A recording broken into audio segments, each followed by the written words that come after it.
The Liberty Bowl will feature an interesting coaching matchup. Bret Bielema will go up against Bill Snyder, one of his biggest mentors.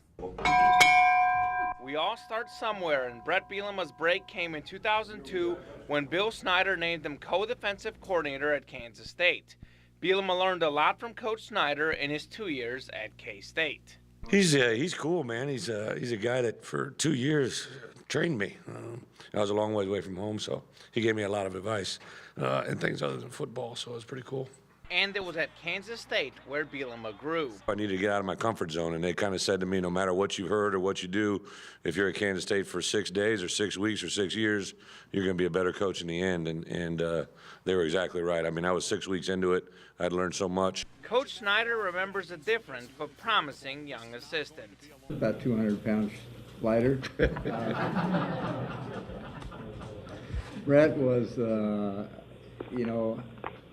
really, I mean, there wasn't any doubt, at the very outset that he was going to be a very talented, successful, and appropriate coach. Bielema's had success, but the start of this season didn't go so well until he called his mentor for some advice. I think it was during a tough stretch. I just asked about, when we hadn't won one in a while, how he turned the corner and some different thoughts. I'm always leaning on him for stuff like that. So obviously it was something I leaned on, and I took some notes away and worked.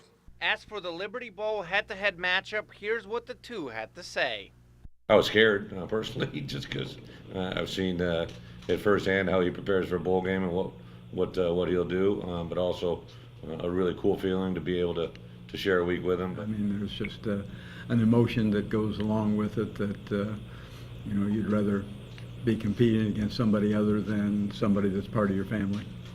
Bielema and Snyder have never met head-to-head, and with Snyder possibly retiring soon, this could be the one and only matchup between the two friends.